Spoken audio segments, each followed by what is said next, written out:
Oke, oke. Selamat malam Pak Aris, selamat malam Cirusi, selamat malam teman-teman semua. Dan sepertinya banyak wajah-wajah baru nih ya Pak Aris ya, Cirusi ya. Karena malam hari ini di luar dari kebiasaan, biasanya kalau lompatan hidup itu webinarnya setiap hari Kamis.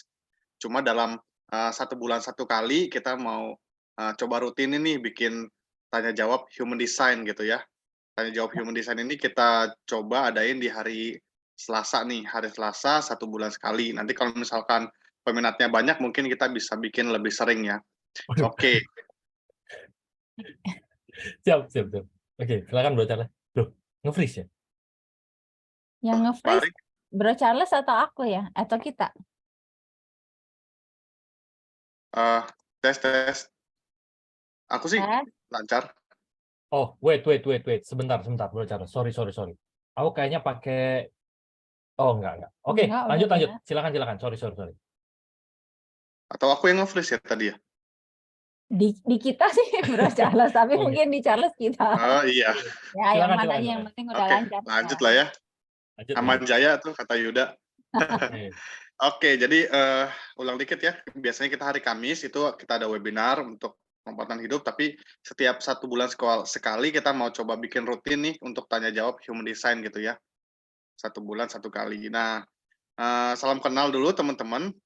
Untuk yang baru kenal, saya Charles ya. Saya di bagian dari lompatan hidup, dan perkenalkan ini juga Pak Ari dan Cirusi selaku founder dari lompatan hidup ya. Nah, Cirusi ini spesialis juga di human design. Jadi malam hari ini kita akan tanya jawab human design yang dipandu oleh Pak Ari. Nanti di sesi pertama ada penjelasan singkat mengenai energi gitu ya. Dan di sesi kedua nanti ada penjelasan tentang human design yang akan dijabarkan oleh Cirusi. Dan nanti di sesi ketiga itu tanya jawab bebas. Jadi teman-teman bisa tanya apapun.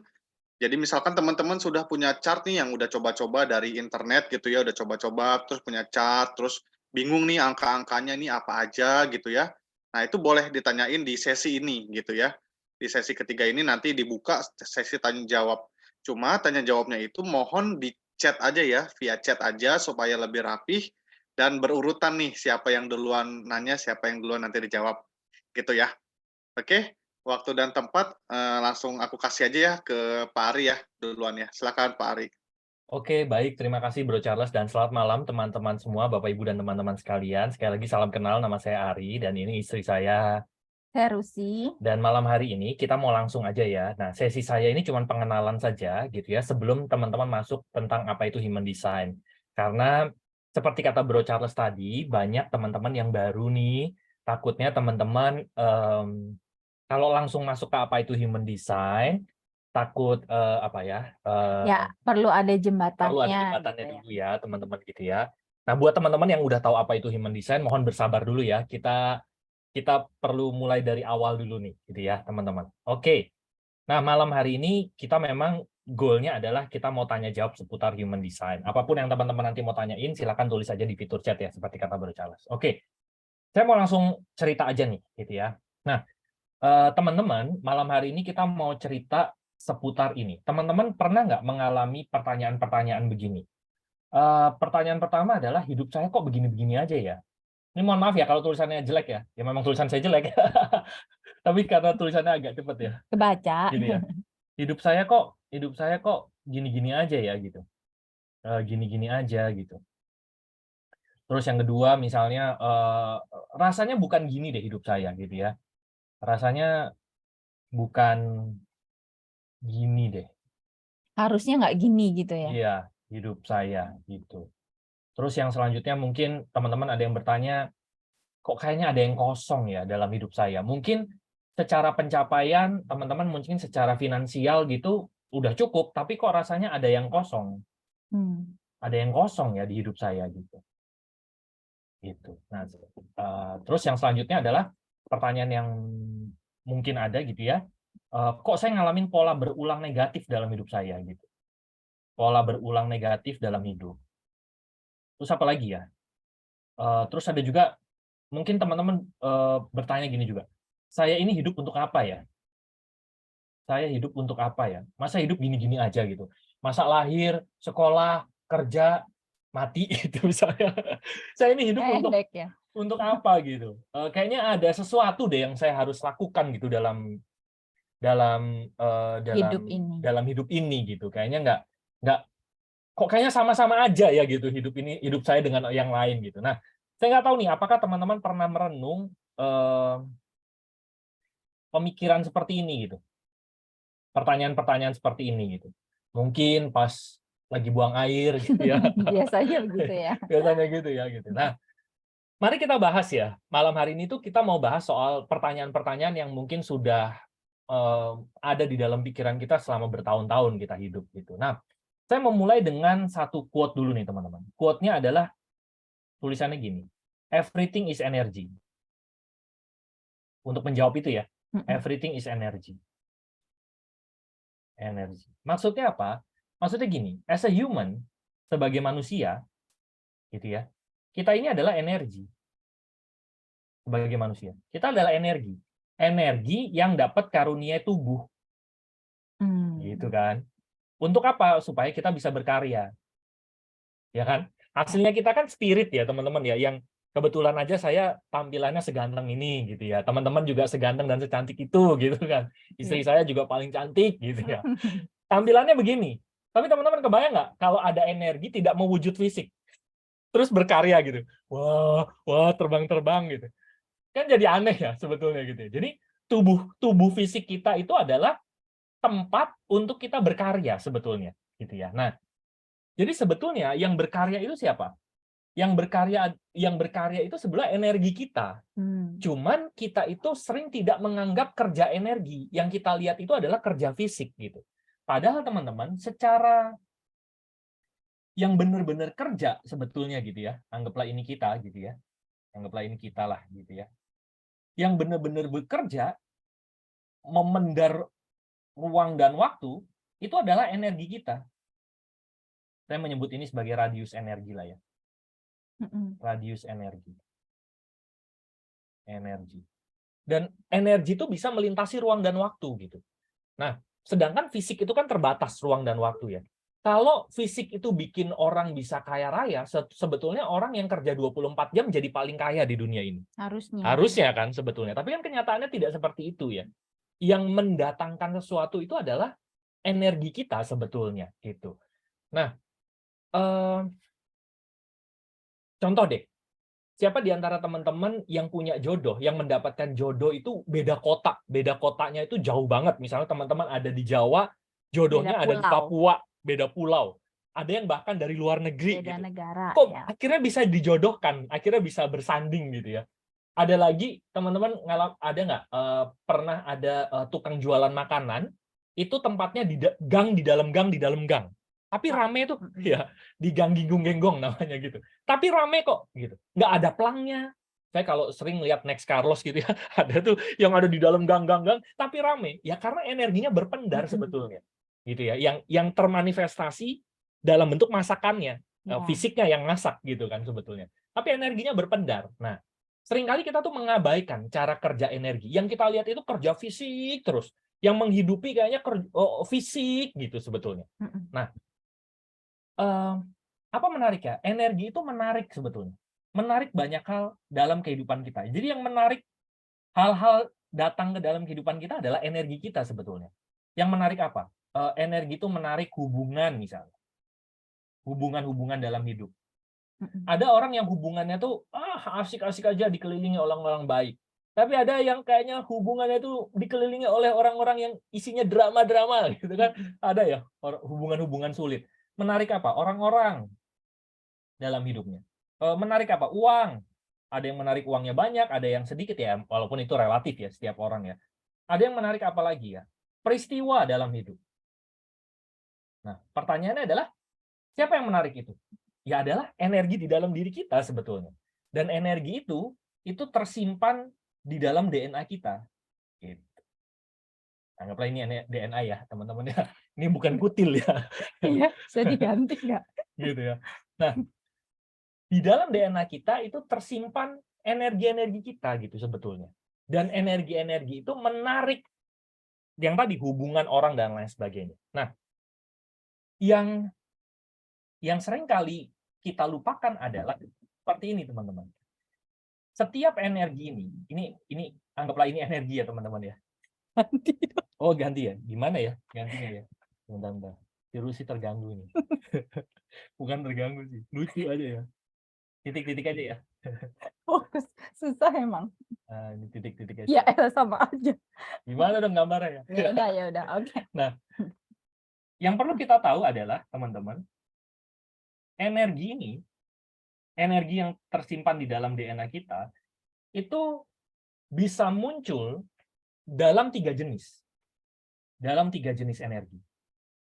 Energi yang berinteraksi dengan semesta di frekuensi rendah disebutnya shadow. Gitu. Nah, jadi satu energi yang sama itu bisa berinteraksi dengan semesta ini melalui 3 wujud.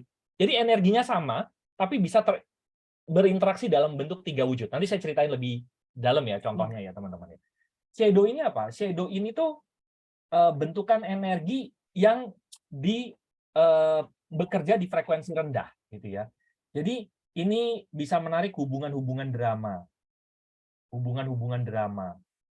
karena shadow-nya yang bekerja. Atau shadow ini juga sebagai PR-PR kehidupan.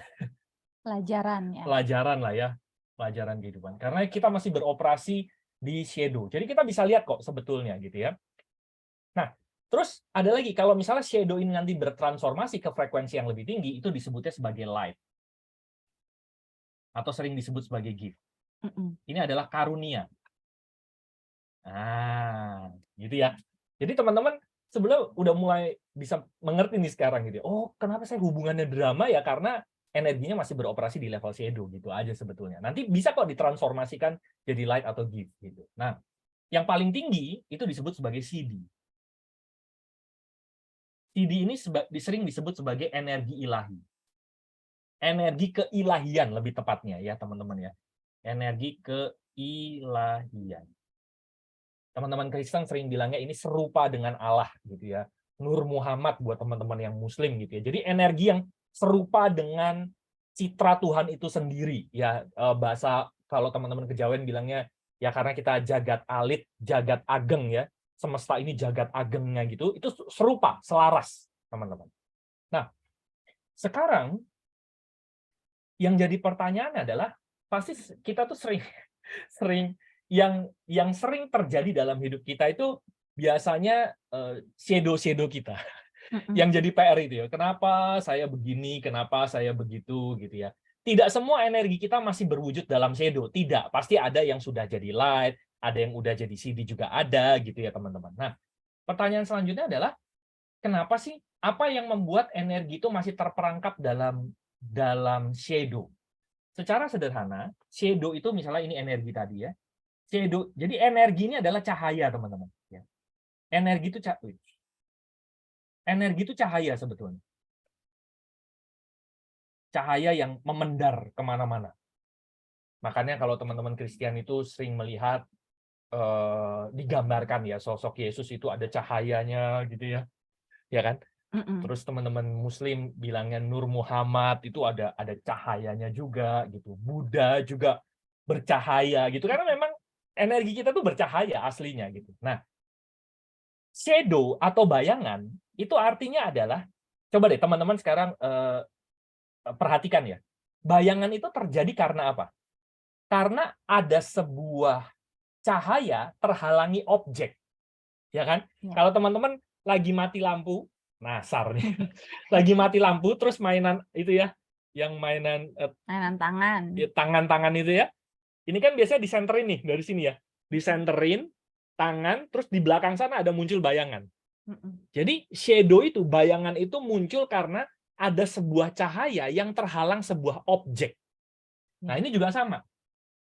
Kita, kenapa bisa muncul shadow, itu secara sederhananya adalah ini cahaya kita terhalang sebuah objek. Gitu. Sering bisa dibilang kerjaannya iblis itu menabirkan sesuatu. Menutup yang harusnya kelihatan jadi tidak terlihat gitu. Ya kan, sering dibilangnya begitu ya. Nah, yang menutup ini apa sebetulnya? Sederhana, yang menutup ini ada dua, yaitu adalah luka masa lalu Yang menutup ini adalah luka masa lalu. Dan juga tularan.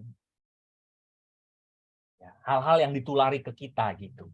Sehingga cahaya asli kita nggak muncul. Misalnya sering dari kecil kita dibilang, kalau mau sukses harus begini nih, begini. Nasihatnya tidak salah, tapi itu nggak ngefit dengan energi kita. Misalnya energi kita pakaiannya XL, dikasihnya yang S. Jadinya nggak ngefit gitu. Nah, tularan itu banyak sebetulnya yang ditularin ke kita. Yang kayaknya sukses menurut dunia, tapi belum tentu itu sukses menurut kita gitu. Sering ditularin gitu. Nah, begitu juga dengan luka-luka kita masa kecil. Itu juga menabirkan kita sesuatu ya. Karena kita menarik sebuah kesimpulan yang belum selaras ya, teman-teman.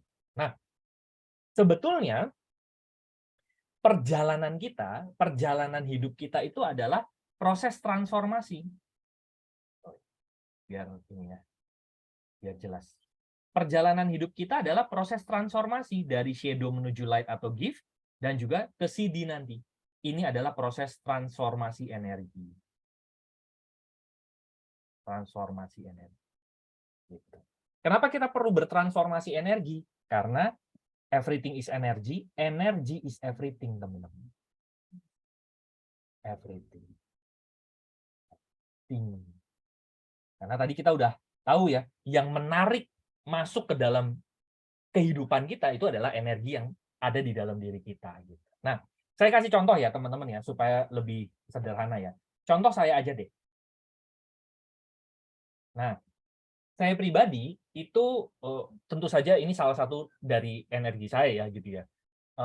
Saya itu punya energi 6 disebutnya gitu ya, energi 6. Energi 6 ini disebut sebagai energi emotional balance. Emotional balance. Ini contoh aja ya, supaya teman-teman nanti bisa agak mengerti shadow, light, dan gift. Gitu ya. Emotional balance saya ini adanya di evolution. Evolution itu adalah tempatnya pelajaran hidup. Pelajaran yang sering datang ke hidup saya lah. Gitu. Nah, emotional balance itu tentang kecerdasan emosi sebetulnya. Gitu. Nah, shadow-nya, saya tulis ya, ini ya. Shadow-nya adalah konflik. Shadow dari energi emotional balance ini adalah konflik. Saya tuh bukan tipe orang yang suka konflik fisik, enggak. Saya tuh dilihat juga ramah kok, gitu. Orang juga bilang Ari tuh baik kok, gitu. Jadi bukan yang tipe mengkonflikkan fisik ya, enggak. Tapi itu saya sering banget itu ngajak konflik batin orang gitu. Saya tuh sering kayaknya kalau misalnya saya cerita sama orang gitu ya, saya udah terangin, terus kalau dia nggak nangkep, dalam batin saya itu saya langsung bilangin, goblok nih orang gitu. Nah, sering tuh gitu ya. Dulu ya waktu saya belum sadar shadow saya gitu ya. Begitu saya udah memisahkan nih bego nih orang gitu. Jadi saya tidak bisa bekerja sama dengan asik dari orang ini karena saya sudah melabelkan dia itu bukan bagian saya. Saya tuh udah bego-begoin dia aja gitu. Udah bawaannya kesel. Udah bawaannya kesel aja gitu. Nah, saya tidak konflik secara fisik, tapi konflik batin. Nah, konflik batin ini energi loh. Tidak terkatakan, tapi orang itu pasti kerasa gitu. Terpancar. Akibatnya kerjasamanya nggak enak. Nah, teman-teman bayangin, kalau misalnya di dalam hati saya itu sering ada konflik. Kira-kira hubungan seperti apa yang ditarik? Kira-kira hubungan apa yang ditarik? Hubungannya nggak enak pasti. Orang-orangnya gimana? Juga nggak enak. Uang itu kan datang dari hubungan yang enak ya, silaturahmi yang enak gitu. Mungkin secara fisik saya nggak ngajak mereka berantem, tapi secara batin kan gimana gitu. Peristiwa-peristiwa yang datang, yang ditarik adalah yang ngajak-ngajakin konflik sebetulnya. Karena saya selalu menganggap orang-orang itu bodoh, orang-orang itu di bawah saya. Ini contoh ya saya ya teman-teman. Nah, gift-nya apa? Gift-nya sebetulnya adalah diplomasi. Diplomasi itu saya itu sebetulnya karena dia belum nangkep, saya tuh bisa melakukan diplomasi sebetulnya sama orang itu. Kalau saya sudah melampaui shadow saya. Tapi kita nggak bahas ya cara melampaui shadow pada malam hari ini ya, nanti singkat aja. Saya malah bisa berdiplomasi dengan orang-orang sulit sebetulnya. Orang-orang yang tadinya saya anggap, sorry ya, tanda kutip bodoh, itu malah jadi kawan saya gitu. Malah saya jadi berhubungan baik dengan dia. Nah, CD-nya itu adalah peace, damai. Menarik ya, teman-teman ya. Nah, ini contoh satu aja supaya nanti teman-teman bisa sedikit paham lah gitu ya. Nanti lebih detailnya sama Rusi. Nah, sekarang teman-teman, big question-nya. Kita sekarang udah tahu nih gitu ya. Pertanyaan besar nih. Sekarang kita udah tahu bahwa yang menarik hal-hal datang ke dalam kehidupan kita adalah energi kita sebetulnya. Big question-nya adalah, saya tersusun dari energi apa? Betul kan? Ya. Dari energi apa? Energi apa? Ini banyak yang kita nggak tahu gitu. Nah, ketidaktahuan inilah yang menyebabkan kita bertanya ini. Itu aja dulu. Ya kan? Karena saya nggak tahu. Loh, kok hidup saya begini ya? Kok ada yang kosong ya gitu? Karena kita nggak tahu bagaimana energi kita itu bisa berinteraksi dengan semesta ini. Nah, sekarang malam hari ini, kenapa webinar ini dibuat? Supaya kita jadi tahu. Paling nggak malam hari ini, bagaimana supaya kita bisa tahu saya ini tersusun dari energi apa. Nah, kami berdua itu terbantu sekali untuk mengetahui energi-energi kami itu melalui sebuah tools. Kami menganggapnya ini sebagai tools saja. Bukan satu-satunya cara untuk mengetahui energi apa yang ada yang tersusun dalam kehidupan kami sekarang gitu. Ini hanya tools saja. Kami sangat terbantu dengan satu tools yang namanya Human Design. Pak, kalau nggak pakai Human Design, saya bisa tahu nggak energi-energi saya? Bisa. Ini tool saja kok gitu. Jadi Rusi itu sebetulnya bukan apa ya, bukan Human Design fanatis ya. Enggak, kebetulan aja Human Design ini satu tools yang sangat membantu sekali gitu. Nah, kami bisa bilang bahwa Human Design ini adalah peta yang kami dapatkan. Nah, tujuannya supaya apa? Supaya nanti kita bisa melakukan yang namanya individuation journey, teman-teman. Individuation and healing journey. And healing journey. Nah, apa itu ini? Ini adalah perjalanan transformasi tadi. Ini adalah perjalanan transformasi energi. Perjalanan transformasi energi kita. Yang tadi kita bahas tuh, dari shadow, naik ke give atau light, naik lagi ke CD. Ini adalah perjalanannya. Percuma aja kita punya peta, tapi kita nggak berjalan. Ya kan? Sama. Saya pengen dari Jakarta ke Jogja. Udah ada nih petanya. Terus gimana supaya saya bisa sampai ke Jogja? Saya harus jalan. Betul ya teman-teman ya? Sama, Human Design itu peta. Tapi kita tetap harus jalan. Kita harus jalan menyelami shadow-shadow kita, memeluk shadow-shadow kita, sampai akhirnya nanti kita bertransformasi ke give, ke CD gitu. Nah, di sini Rusi menggunakan tools yang namanya Gene Keys dan Golden Path-nya. Golden Path-nya. Gitu. Nah, sekarang apa sih tujuannya? Apa tujuannya kalau misalnya kita sudah melakukan individuation journey, individuation dan healing journey ini? Sebetulnya sederhana, yang tadi kita sudah bahas itu. Supaya kita bisa bertransformasi ini ya, teman-teman ya. Ya. Ini saya tabrak aja ya. Melakukan transformasi energi yang ini tadi. Gitu. Tujuannya supaya apa? Supaya kita tuh bisa mengalami keutuhan sebagai diri kita dan mengalami keselarasan dengan semesta ini. Nah, apa definisi utuh dan selaras? Nanti ya. Sekarang kita mau tanya dulu sama Rusi gitu ya. Apa itu Human Design dan apa aja yang bisa Human Design ini bantu dalam memetakan energi itu gitu ya. Monggo, silakan Bu. Ya, selamat malam ya teman-teman. Ya, jadi Human Design itu sebetulnya satu tools ya, seperti yang Ari tadi bilang gitu ya. Tools yang memetakan rancangan diri kita yang asli. Jadi pada dasarnya setiap dari kita itu terlahir dengan rancangan diri yang spesifik gitu ya, unik, istimewa dan berbeda antara satu orang dengan orang lainnya gitu. Nah, sebetulnya pada dasarnya kalau kita bisa mengenali rancangan diri kita dan sebetulnya kalau kita beroperasi sesuai dengan apa adanya diri kita, maka kita akan menjalani hidup yang relatif mudah, mengalir, effortless gitu ya. Karena sebetulnya kita hanya tinggal menggunakan apa yang sudah ada di dalam diri kita. Dan di dalam diri kita, di dalam DNA kita itu sudah ada potensi-potensi yang disebut Ari tadi adalah berupa energi-energi gitu kan. Nah, cuma banyak orang yang sebetulnya merasa hidup itu sulit, hidup itu perjuangan gitu kan, hidup itu sesuatu yang tidak menyenangkan ya, karena yang tadi banyak orang yang ternyata selama hidupnya itu bertumbuh keluar jauh dari rancangan dirinya. Jadi ibaratnya kalau ikan gitu ya, ikan kalau ditaruh di air dengan desain tubuhnya, itu pasti ikan itu akan berenang dengan sangat effortless, tanpa usaha, bahkan tanpa berpikir, karena dia hanya tinggal menggunakan apa yang sudah ada gitu.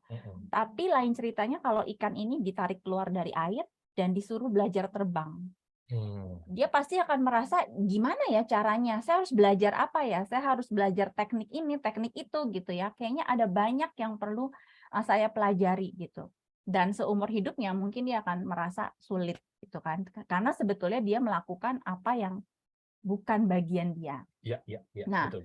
Untuk kita kembali bisa hidup gitu ya dengan mengalir, dengan mudah, sebetulnya kita yang tadi kita perlu tahu dulu kita ini seperti apa, mesinnya apa, beroperasinya bagaimana, sehingga kalau kita sudah bisa kembali ke rancangan diri kita mengalir sesuai cara diri kita beroperasi, disitulah kita akan mulai menemukan banyak keselarasan, banyak kemudahan gitu ya, dan potensi-potensi kita akan mulai bisa diasah gitu kan, dikeluarkan. Termasuk kita juga bisa mengenali yang tadi PR-PR gitu kan. Nah, jadi dalam human design sebetulnya yang bisa didapatkan adalah kita bisa tahu ya, mesin kita itu kalau teman-teman yang udah ini ya. Di mana ya? Mana tadi ya? Ini ada namanya nggak ya? Oke, ini ya? udah ditutup ya namanya. Ya, jadi dari human design chart ini mungkin ada teman-teman yang sebagian udah bikin sendiri gitu ya. Bikinnya sih cepet ya, tinggal masukin data, hitungan detik jadi. Tapi kemudian bagaimana cara membacanya? Karena sebetulnya semua yang ada di human design itu yang ada di human design chart ini bisa kita baca karena semua ada penjelasannya. Nah, di human design ini, di human design chart ini kita bisa mengetahui type. Ya, type ini itu satu paket. Sorry, sebelum ke sana, apa yang diperlukan supaya kita bisa dapat chart human design ini? Oke, yang diperlukan untuk mendapatkan chart human design ini adalah tanggal lahir. Jam lahir dan kota tempat lahir. Gitu Kenapa perlu itu? Kenapa perlu ini? Karena yang tadi kita bicara bahwa semuanya adalah energi, gitu kan? Nah, termasuk kita hidup di semesta ini, di bumi ini, itu dengan segala alam gitu ya, alam semesta yang masing-masing itu memiliki energinya masing-masing. Kita yang kecil aja, orang gitu ya, kita ini kan bisa dibilang makhluk kecil lah ya kalau dibandingkan dengan besarnya alam semesta ini gitu. Kita aja punya energi gitu kan, kayak contoh misalnya pernah ya kita kalau ketemu orang belum ngomong, belum apa, baru ngeliat atau baru duduk sebelahan kok kayak udah ngerasa kok kayaknya nggak nyaman ya gitu, kayak otomatis kayak kita perlu menarik diri gitu ya. Saya waktu ketemu kamu belum ngomong udah deg-degan. Energi. Pertama kali itu. Ya. Atau ya itu ya contohnya ya. Itu. Atau selain itu misalnya contoh ada orang yang begitu kita lihat aja gitu ya, dia lewat kayaknya ada karisma gitu ya. Itu kan energi kan gitu. Nah, apalagi alam semesta ini gitu. Nah, di semesta ini kita tuh punya yang namanya ada matahari, kita sendiri adalah bumi, gitu ya. Ada bulan. Bulan itu yang paling sering kita lihat secara gampang ya energinya, karena kalau bulan purnama air laut pasang, ada energi yang menarik gitu kan. Nah, jadi sebetulnya semesta ini dengan segala benda-benda yang ada, itu mereka memancarkan energi yang luar biasa, dan energi itu adalah gelombang informasi. Nah, kenapa kita perlu jam tanggal lahir, jam lahir? Karena itu akan menentukan di waktu sekian posisi semesta ini seperti apa, itu akan mencetak energi yang berbeda. Makanya dengan posisi misalnya yang lebih dekat planet apa, yang ini di mana, ini di mana. Nah, itu yang digunakan untuk menghitung cetakan atau blueprint diri kita. Makanya perlu jam lahir, tanggal lahir, dan tempat lahir. Oke, lanjut, silakan. Ya. Secara garis besar kanan Jadi, dan kiri ini. Secara garis besar yang kita akan ketahui dari human design ini adalah yang pertama ini ya. Kita akan pertama tahu type. Type ini akan jadi satu paket dengan strategi, not self, dan juga ada signature ya, cuma di chart yang ini nggak tercantum. Dan ya ini, type, strategi, signature, dan not self. Ini adalah mesin.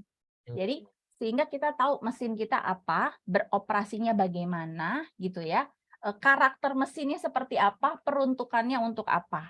Jadi strateginya itu cara beroperasinya. Nah, not self dan signature itu ada fitur-fitur yang melekat pada type kita yang bisa memberitahu apakah mesin kita tuh sudah berjalan dengan tepat atau sebenarnya dia lagi berjalan keluar gitu ya. Nah, itu on the track atau enggak gitu on ya. the track atau enggak gitu ya. Nah, itu dari signature dan not self. Kemudian kita juga akan mendapatkan inner authority. Nah, ini salah satu fitur yang paling powerful sebetulnya dari human design. Karena selama ini mungkin kita sering banget ya dalam mengambil keputusan, mengambil pilihan-pilihan hidup gitu ya, terus menentukan arah gitu ya, itu tuh kita selalu memakai patokan apa yang di luar. Apa kata orang tua, apa kata teman-teman, apa kata guru, apa kata dunia lah gitu ya. Nah, itu semua sebetulnya adalah outer authority. Bukannya jelek, tapi tidak semua hal yang dari luar itu bisa selaras, bisa cocok. Karena pada faktanya jarang sekali ada satu hal, satu bidang, satu keyakinan itu yang berlaku 100% untuk semua orang sama. Itu tuh jarang. Jadi faktanya human design ini sendiri menyebut dirinya adalah the science of differentiation. Jadi memang pada faktanya setiap orang dengan rancangan masing-masing itu punya perjalanan yang berbeda, kebutuhan yang berbeda, punya pelajaran yang berbeda, punya energi yang berbeda, paketannya beda, sehingga pasti pilihan-pilihan, keputusan-keputusannya, apa yang baik untuk satu orang itu bisa berbeda dengan apa yang baik untuk orang lain. Nah, inilah pentingnya inner authority, karena inner authority ini adalah otoritas di dalam diri kita yang bisa kita percaya untuk pengambilan keputusan yang tepat untuk diri kita. Jadi di garis bawah ya, untuk diri kita. Jadi inner authority ini sangat personal kerjanya. Bisa jadi dia akan menunjukkan hal-hal yang baik untuk kita, tapi belum tentu populer, belum tentu dianggap wajar gitu oleh sekeliling. Tapi ya itu yang baik untuk kita gitu. Nah, jadi kalau kita mulai kembali ya mengenal, karena sebenarnya inner authority ini karena sudah ada melekat, dia ini adalah GPS tuntunan ya, tuntunan dari jiwa kita sebetulnya ya. Jadi sebetulnya dari lahir inner authority ini sudah sering memberikan petunjuk. Tapi karena kita nggak tahu tentang dia, kita cenderung tidak mendengar. Nah, sebetulnya begitu kita tahu tentang inner authority ini, kita hanya perlu kembali mengenal, mendengar, dan mempercayai lagi, maka sebetulnya arah kita, pilihan-pilihan, keputusan-keputusan, bahkan orang-orang gitu ya, hal-hal yang kita kerjakan itu akan bisa terarahkan yang tepat itu untuk kita. Sebenarnya ini bisa dibilang fondasi ya, fondasinya human design itu orang kenal dulu inner authority-nya. Betul. Supaya jangan sampai pembacaan human design ini malah jadi tularan baru kepada mereka. Nah, ya gitu ya. Itu yang sebetulnya kita hindari ya, karena sebetulnya human design ini yang menemukan human design ini Ra'uruhu itu sebetulnya ingin mengembalikan fitrahnya gitu ya. Ingin mengembalikan bahwa pada dasarnya setiap orang itu punya tuntunan dari dalam diri masing-masing. Gitu. Nah, human design ini itu mengembalikan orang untuk bisa kembali mendengar lagi dirinya, percaya lagi pada dirinya, sehingga ya dia tahu apa yang harus dia lakukan dengan dirinya, karena kita yang sebetulnya paling tahu, paling merasakan ya. Rasa di dalam diri kita. Nah, yang kita hindari adalah jangan sampai kita memberikan sugesti baru, oh bahwa kalau human design chart saya begini, berarti saya nggak boleh ini, saya harus begini. Nah, sebetulnya kita hanya mengembalikan pada tuntunan, kita hanya membantu untuk mengenali rasa itu lagi, sehingga sebetulnya setelah itu, kalau teman-teman sudah bisa kembali dengar dirinya, mungkin suatu saat teman-teman sudah nggak perlu lagi untuk tahu human design-nya, karena cuma tinggal dengerin aja gitu. Nah, tapi karena banyak orang yang abstrak gitu ya, merasa itu sesuatu yang kayak apa, nah makanya kita perlu human design ini di awal, gitu ya. Mungkin salah satunya kayak ini ya, Pak, Kak, profesi apa yang cocok untuk saya dari human design saya? Iya, itu sebetulnya nanti kalau misalnya disebut itu malah jadi baju baru ya, tularan baru. Berarti saya cocoknya di profesi ini. Padahal sebetulnya dengan dia kenal sama inner authority-nya, dia sendirilah yang bisa merasakan gitu ya sebetulnya ya. Jadi sebetulnya di human design ini kita diberi pengenalan akan indikator-indikator yang bisa kita amati dengan kesadaran kita, sehingga akhirnya kita yang paling tahu apa yang baik untuk kita. Nah, pembaca human design saya hanya membantu untuk menjelaskan, oh fitur ini seperti ini, inner authority ini seperti ini, cara kerjanya seperti ini, cara mendengarnya seperti ini. Tapi yang akan mendengar, yang akan merasakan adalah orang yang memiliki chart itu sendiri gitu kan. Jadi ini lebih ke eksperimen dan experience gitu ya. Jadi human design ini semuanya tentang pengalaman, dijalani, kata Ari tadi sudah ada petanya, mau nyampe gimana? Ya jalan gitu kan.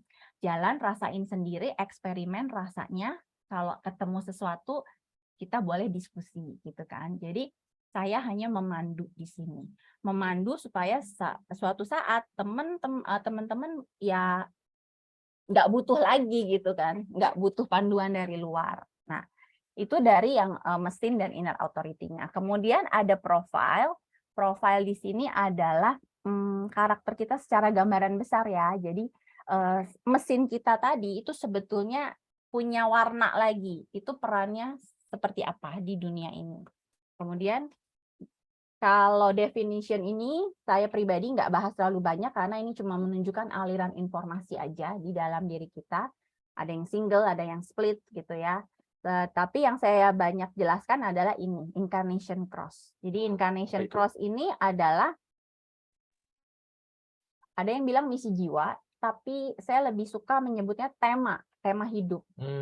Jadi karena kita memiliki energi-energi ya, energi angka-angka ini ya, ini kan ada dari 1 sampai 64. Ini adalah energi ya, bentukan-bentukan energi yang ada di dalam DNA kita. Nah, dari energi yang tercetak di dalam human design kita, itu tidak semuanya berperan dalam porsi yang sama. Akan ada energi-energi yang mungkin keluarnya jarang-jarang atau minor, ya ada gitu, tapi akan ada juga energi yang dominan, sangat terlihat, sangat sering muncul, dan kalau itu masih di level shadow, pelajarannya paling sering kita temui. Bahkan mungkin shadow-shadow itu yang membentuk pola-pola yang paling signifikan dalam hidup kita gitu kan. Nah, 4 energi utama yang membentuk fondasi diri kita itu adalah 4 energi yang membentuk incarnation cross kita.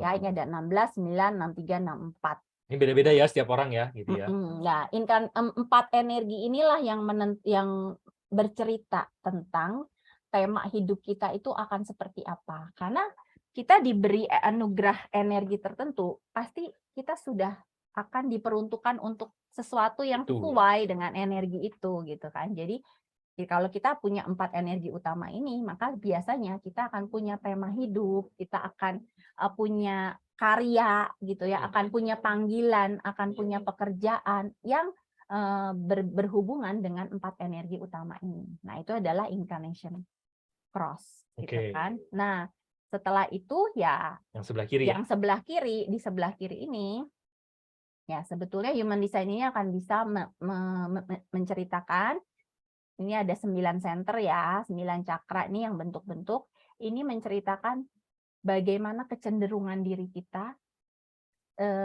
dalam interaksi kita dengan lingkungan, dengan dunia. Dalam apa? Dalam 9 macam fungsi cakra ini. Jadi beda cakra, beda fungsi. Nah, mungkin nanti lebih lengkapnya ada di YouTube, udah ada ya kita. Kita udah bahas 9 center. Udah ada seriesnya tentang cakra ini. Dicari di YouTube ya, Lompatan Hidup ya. Ya, jadi 9 center ini menunjukkan kecenderungan kita pada saat kita berinteraksi dengan lingkungan. Artinya kecenderungan itu bisa baik, bisa tidak efeknya ke kita. Nah, yang menarik di human design ini, sebetulnya kunci paling besar bagaimana human design ini bisa bermanfaat untuk kita adalah saat kita meningkatkan kesadaran untuk mengamati. Nah, jadi dengan mengenali kecenderungan-kecenderungan kita pada saat berinteraksi, kita akan bisa mengelola. Kalau selama ini yang keluar kecenderungannya jelek, ya berarti kita sekarang jadi bisa menyadari, oh bahwa ada kecenderungan itu, sehingga kita jadi punya pilihan untuk tidak seperti itu. Ya, karena kita jadi tahu bagaimana mengelolanya.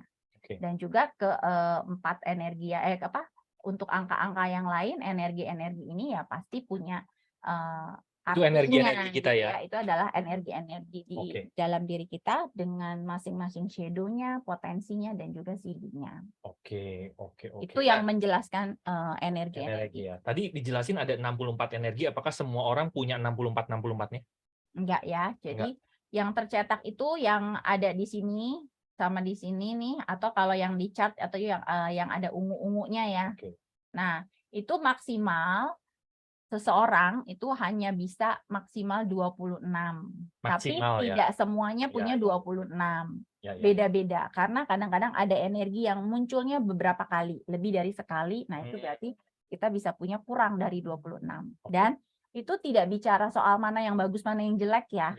Jadi ini semuanya tepat dan pas adanya sesuai perjalanan, kebutuhan perjalanan jiwa kita gitu. Jadi kalau misalnya contoh saya pribadi cuma punya 18 gate yang aktif, ya berarti perjalanan jiwa saya hanya butuh 18 energi itu udah cukup gitu. Nggak bisa dibanding-bandingin nih. Oh, saya lebih banyak merahnya nih.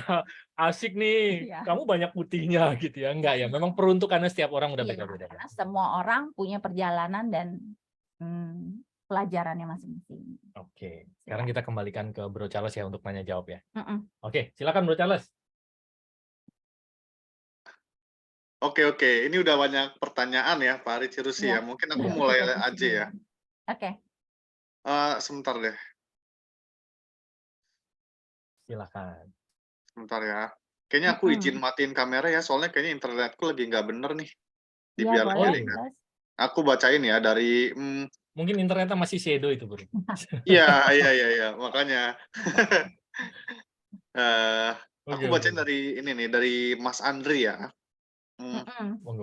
Kak, banyak center-center dalam chart human design saya yang sifatnya open, yakni root, spleen, heart, ajna, dan head. Apakah itu artinya saya lebih rentan untuk tertulari oleh lingkungan pada center-center tersebut ya?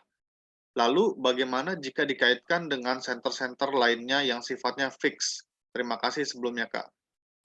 Mungkin bantu dijelasin dulu kali, Ci, apa yang berwarna itu yang open, yang putih itu apa gitu, Ci?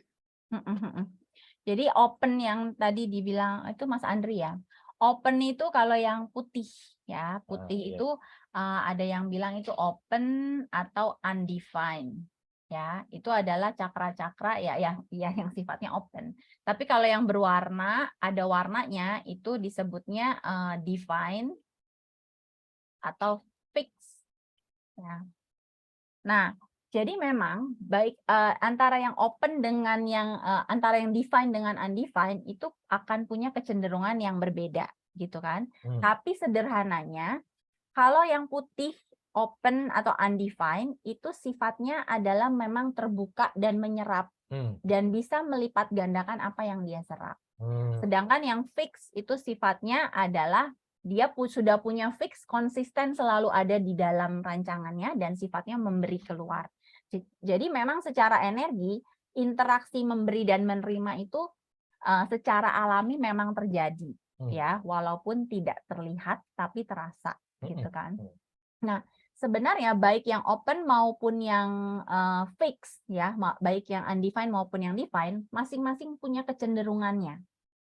Baik yang positif maupun negatif, dua-duanya bisa gitu. Dua-duanya bisa positif, dua-duanya juga bisa punya kecenderungan yang negatif.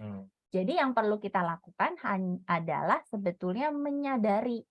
Nah, kalau untuk yang putih memang benar, rentan untuk tertulari oleh lingkungan pada center-center yang open, itu betul. Tapi itu hanya terjadi kalau kita belum sadar. Artinya itu bukan keadaan yang tidak bisa diubah gitu. Jadi memang kalau kita nggak sadar, center-center kita yang putih itu akan kayak terbuka, melompong gitu ya. Jadi akhirnya semua itu bisa masuk. Dan karena semua bisa masuk, sedangkan belum tentu yang masuk itu baik atau selaras untuk kita, sehingga kadang-kadang kita merasa penuh, merasa overload gitu ya, kalau yang banyak center putihnya. Nah, untuk yang center-center banyak center putih, sebetulnya tadi kuncinya hanya di kesadaran, karena kesadaran itulah yang akan bisa mengaktifkan filter. Sehingga di center-center putih kita itu, ketika kita mengenali, oh ini fungsinya apa, misalnya contoh buat yang head ya, head ini kan berkaitan dengan ide atau inspirasi atau pertanyaan. Berarti kalau head-nya putih, cenderungnya akan banyak ide-ide yang masuk gitu ya, inspirasi kok kayaknya semua menarik, atau bahkan pertanyaan kok kayaknya banyak banget yang perlu dijawab. Nah, itu kalau dibiarkan masuk semua, maka akan menjadi overload tadi gitu ya. Nah, tapi kalau kita bisa mengaktifkan kesadaran kita, sebetulnya kita bisa memfilter sekedar dengan bertanya bahwa ini punya saya atau punya orang. Apakah ini cocok untuk saya atau ini sebetulnya punya orang? Kalau kita bicara inspirasi, oh ini menarik kata orang. Menariknya buat siapa? Buat orang apa buat saya? Karena kalau kita proses dengan sadar, sebetulnya kita akan bisa memisahkan. Oh ini sebenarnya saya nggak mau. Oh sebenarnya ini saya nggak tertarik. Oh sebenarnya ini bukan untuk saya. Nah, kita akan mulai bisa mengeluarkan apa yang memang bukan untuk kita, sehingga akhirnya head kita biarpun putih itu tetap bisa terjaga dengan hal-hal yang kita perlukan, hal-hal yang kita mau ambil aja. Jadi yang putih ini tetap punya pintu dan mereka punya kendali untuk mau buka atau mau tutup, mau ada yang dikeluarin atau yang dimasukin, ya. Dan kendalinya itu ada di kesadaran. Iya, gitu ya. Iya. Mungkin ini akan lebih tepat kalau dikaitkan di kehidupan sehari-harinya Mas Andri nih, mungkin apa nih yang terjadi gitu ya. Nah Ya, itu misalnya yang bisa tadi. dibahas nanti di private consultation ya kalau mau ambil konsultasi sama Cirusi ya, jadi bisa ngobrol berdua ya.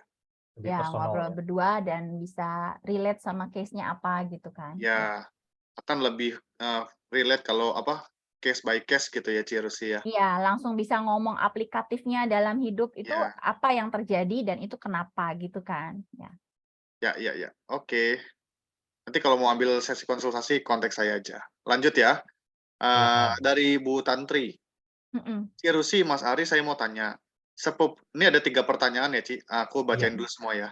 Sepupu saya tipenya manifestor, tapi crown-nya undefined. Padahal manifestor katanya banyak ide. Apakah artinya idenya berasal dari luar? Yang pertama. Yang kedua, kalau bayi lahir kembar, bagaimana membedakan human design-nya karena body graph-nya sama persis? Yang ketiga, apa bedanya sumber energi solar plexus dan sakral? Ya, silakan, Ci. Ya, yang nomor 1, ya, manifestor memang banyak ide karena manifestor itu perannya untuk memanifestasi. Dan crown undefined itu bukan yang nggak banyak ide, justru yang tadi ya, idenya itu dia bisa tangkap dari mana aja. Jadi kalau crown-nya undefined, justru dia tidak akan kekurangan ide. Karena dia malah bisa menangkap, menyerap banyak, tapi dia perlu menyaring. Mana dari yang masuk itu yang selaras dengan dirinya, Ya. yang mana yang mau dia manifestasikan. Jadi betul berasal dari luar, dan kalau ide itu kan nggak harus dari dalam sendiri ya, dari luar selama itu selaras dengan dirinya, justru itu sesuatu yang kita tinggal nikmati kan, enak tinggal nyerap gitu. Jadi sebetulnya punya sendiri enak, menyerap pun enak, tapi tinggal yang mana yang mau kita jadikan. Tinggal gitu ya. ikutin inner authority-nya ya. Tinggal ikuti inner Itu yang paling authority penting dan sebenarnya. strateginya Yes. untuk mengeksekusi ide-idenya. Iya, untuk memfilter mana yang ide mau dimanifestasikan atau skip. Ya, Oke, ya. nomor 2. Kemudian kalau bayi lahir kembar, bagaimana membedakan?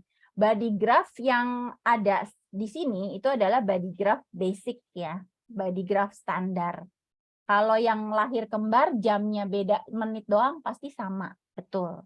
Nah, kalau mau betul-betul dilihat perbedaannya itu kita perlu masuk ke chart yang lebih dalam, ada software sendiri itu yang akan membedah sampai ada tone, ada color. Nah, di layer itulah mulai akan ada perbedaan di perbedaan menit gitu. Tapi untuk saya pribadi, saya tidak mengambil sampai ke sana gitu ya. Yes. Tapi Yes. kalau bedanya akan ada bedanya, tapi perlu layer yang lebih dalam untuk melihat perbedaannya. Ya. Kemudian yang nomor 3, apa bedanya sumber energi solar plexus dan sakral? Bedanya adalah sakral itu memang cakra yang bicara tentang energi, life force gitu ya, memang buat work gitu, buat doing. Tapi kalau solar plexus itu sebetulnya adalah cakra motor, penggerak.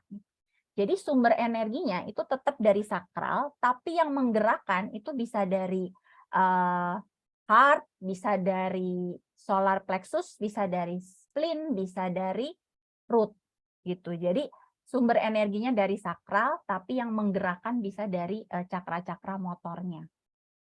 Semoga bisa kebayang ya. Sumber sakral itu memang sumbernya. Solar plexus itu penggeraknya. Nah, karena solar plexus itu bicara tentang emosi dan kreativitas, maka berarti kalau solar plexusnya nyala dan nyambung ke sakral gitu ya, berarti energinya itu akan digerakkan melalui dorongan-dorongan emosinya, dorongan-dorongan kreativitasnya dari solar plexus. Gitu. Oke, oke. Semoga menjawab ya, Bu Tantri ya. Lanjut ya, Ci. Ini dari Mas Yuda. Bu Rusi dan Pak Ari, profil saya 24. Bagaimana artinya ya, Bu? Khususnya yang oportunis itu. Dan environment saya kitchen. Penjelasannya bagaimana ya, Bu? Karena saya suka saat di perpustakaan di mana saya dikelilingi oleh banyak buku dan ilmu. Apakah ada kaitannya dengan kitchen itu? Terima kasih, Pak Ari, Bu Rusi. Oke. Jadi 24. 24 itu ya 2-nya hermit, 4-nya oportunis. Nah, 2-nya hermit ini kan berarti dia akan banyak memproses informasinya tuh secara internal gitu ya, minggir, hening gitu ya, karena pertapa tadi memproses secara internal dari dalam. Dan 2-nya itu sebetulnya bicara tentang mengalir secara alami. Jadi sebetulnya untuk yang 24 itu bisa dilihat apa yang perlu dikerjakan oleh 24, cari aja hal-hal yang kalau dilakukan itu sangat mengalir, nggak pakai mikir, mudah. Nah, itu adalah hal-hal yang sebetulnya sudah selaras dengan profil 24 tadi. Contohnya kalau Pak Ari juga 24, apa yang dia lakukan dengan mengalir, nggak pakai mikir, tapi kok orang lihatnya hebat gitu. Itu ngomong kan, teman-teman udah lihat sendiri kan, itu energinya gitu. Nah, untuk yang ada profil 2 itu coba cermati aja hal-hal apa yang bisa dilakukan dengan mengalir. Nah, 4-nya oportunis, sebetulnya hal-hal yang dia bisa lakukan dengan sangat alami dan mengalir itu pada akhirnya akan dipakai untuk serving, untuk melayani, gitu kan.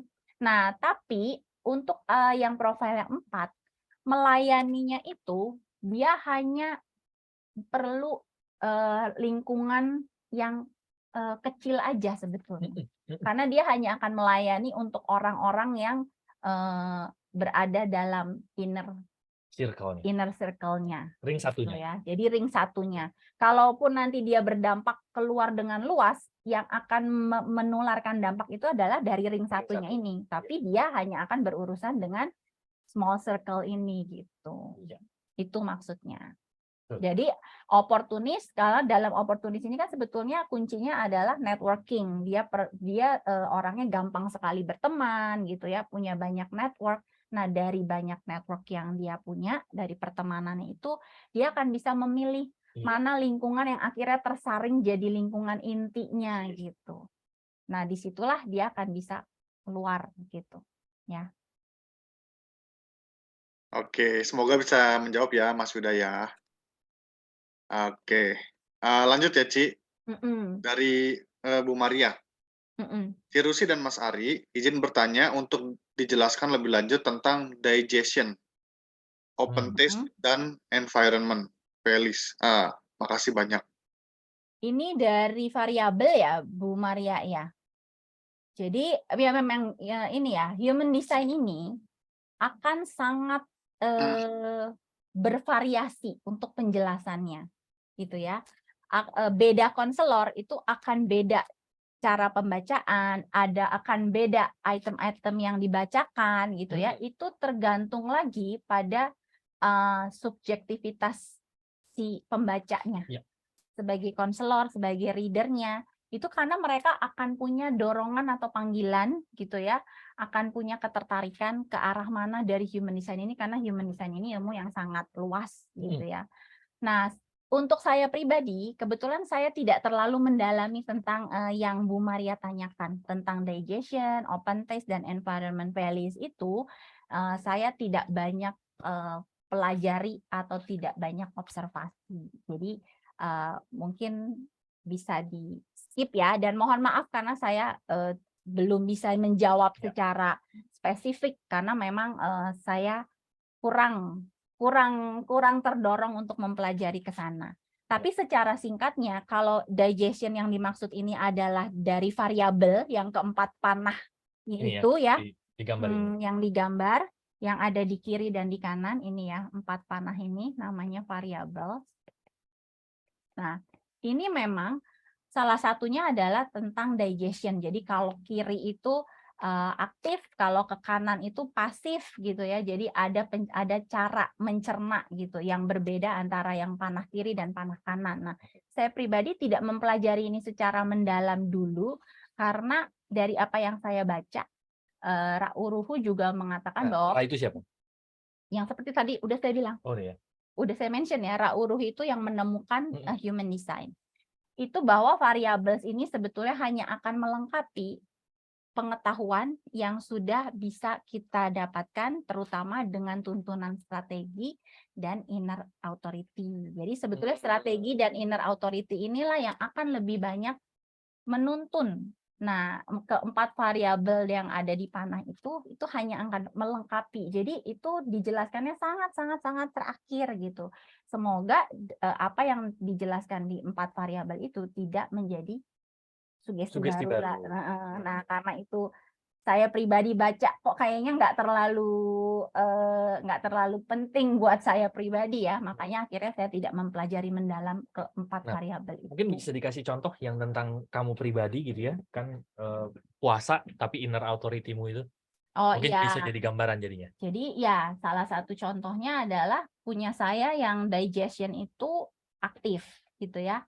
Berarti kan pencernaannya aktif dan secara energi saya dikatakan selalu butuh energi besar, sehingga di situ disebutkan tipe itu tidak cocok untuk berpuasa gitu kan. Nah, kalau saya telan itu mentah-mentah gitu, berarti saya akan punya sugesti baru bahwa saya tidak bisa puasa gitu. Ya kan? Padahal balik lagi itu hanya akan melengkapi tuntunan yang kita dapat dari inner authority gitu kan. Nah, inner authority saya itu sakral. Sakral itu inner authority-nya adalah tergantung dari kecerdasan tubuh. Jadi saya bisa merasakan apakah ini yes atau no buat saya tergantung dari sensasi tubuh. Dan ternyata ada masa-masanya tubuh saya itu nggak mau makan gitu. Malah minta puasa. Ada masa-masanya tubuh saya itu minta puasa. Dan kalau kita baca gitu ya, ilmu pengetahuan sekarang yang banyak itu, puasa itu kan selalu dibilang bagus gitu. Jadi saya pikir, oh iya ya, kalau dulu misalnya saya baca dan saya telan bulat-bulat bahwa oh saya nggak bisa puasa, bisa jadi itu akan jadi mental block baru buat saya gitu. Oh saya nggak bisa puasa nih gitu. Tapi karena itu hanya pelengkap, akhirnya saya lebih mempercayai inner authority saya. Ternyata waktu saya memang tubuh saya minta puasa, ya itu memang nggak lapar gitu ya, nggak masalah baru makan misalnya jam 12, ditutup lagi jam 4, itu malah enak gitu. Jadi itu ya, itu juga salah satu alasan kenapa untuk variabel saya tidak banyak bahas gitu. Semoga menjawab ya Bu Maria. Dan mohon maaf juga sebelumnya. Oke. Lanjut ya, Ci. Ini dari Pak Hernowo. Mohon bantu untuk dibacakan. Tapi dia kasih chart semuanya. Mungkin salah satunya aja kali ya, Pak Hernowo. Yang Kalau mau mau dibacain dibacakan semua, apa Pak? Apa yang mau mau dibacakan yang Iya. mana, Pak? Kita skip dulu ya. Ini biar Pak Iya. Hernowo jawab dulu ya. Ya, 4, 4, 2, 4. Ini Boleh dulu sih nih kalau tadi. mau Iya. incarnation, ya boleh lah. Ini dulu deh, Kak Eri. Tadi dia udah jawab. Kak Eri, oke. Kak Eri dia minta dibacain ini, Ci, apa? Incarnation cross-nya right angle cross of unexpected. Di bawah dia maksud. Soalnya tadi di atas terus begitu jawab dia jadi ke bawah. Right Right angle angle cross of cross unexpected. unexpected, 4 angkanya 27, 28, 41, 31. Sebenarnya akan perlu, maksudnya kalau mau mendetail atau spesifik akan perlu akan agak panjang, karena biasanya pada saat menjelaskan incarnation cross saya akan perlu menjelaskan empat energi itu, yang kemudian 4 energi itu membentuk yang tadi di unexpected tadi. Tapi intinya dari line unexpected aja sebetulnya incarnation cross atau tema hidupnya Kak Eri itu memang akan banyak menemukan hal-hal yang tidak terduga. Gitu gampangannya ya. Akan menemukan hal-hal yang tidak terduga. Nah, tapi kalau kita mau breakdown lebih dalam, hal-hal yang tidak terduga itu sebetulnya hidupnya itu akan penuh kejutan. Gitu kan? Akan penuh kejutan dan akan jadi hidup yang bisa dibilang tidak biasa-biasa saja gitu ya. Nah, lebih detailnya itu akan ada warna untuk melayani komunitas di situ, karena ada energi 27-nya, kemudian ada energi 28-nya itu bicara tentang kegigihan ya, tentang bagaimana unexpected things yang datang itu sebetulnya akan bisa selalu dilewati. Karena Kak Eri punya energi si 28 tadi yang sebetulnya itu energi kayak warrior gitu ya, gigih, konsisten, apapun yang datang sebetulnya asal dihadapi itu pasti akan bisa dilewati. Kemudian 41-nya itu adalah tentang impian, 31-nya itu tentang kepemimpinan. Jadi sebetulnya di tema hidup yang unexpected tadi, Kak Eri itu akan menemukan banyak hal tak terduga, tapi di sepanjang hal tak terduga itu, itulah yang Kak Eri bisa bawa, dan dalam menghadapi hal-hal yang tidak terduga itu, Kak Eri sebetulnya juga akan melayani, baik apa yang Kak Eri lakukan itu akan berdampak untuk komunitas, untuk keluarga, dan juga dalam kepemimpinannya, dan dalam mengikuti impian-impian dengan konsistensinya. Intinya begitu. Nggak banyak yang saya bisa sampaikan kalau langsung ya. Iya. Akan banyak nanti penjelasannya kalau misalkan Kak Eri ambil konsultasi sama Cirusi itu bisa private. Lebih enak kalau dihubungin sama kehidupannya sehari-hari ya. Nanti itu akan lebih Karena tajam. kalau biasanya saya buatkan penjelasan, nah itu bisa beberapa halaman gitu. Karena ada banyak sebetulnya yang bisa dieksplor dari incarnation cross. Oke, semoga cukup menjawab ya, Kak Eri ya. Paling tidak punya gambaran ya. Paling tidak punya gambaran ya. Oke, lanjut ya, Ci. Dari Kak Firna ya. Kak, kalau inner authority G, projected authority itu seperti apa ya? Mungkin Oke, G-set ya, G-center, silakan. ya. Jadi kalau inner authority-nya G-center, itu sebetulnya G-center itu kan ini ya, cakra yang di tengah. Hmm. Dia bicara tentang direction, ya kan? Tentang identity juga.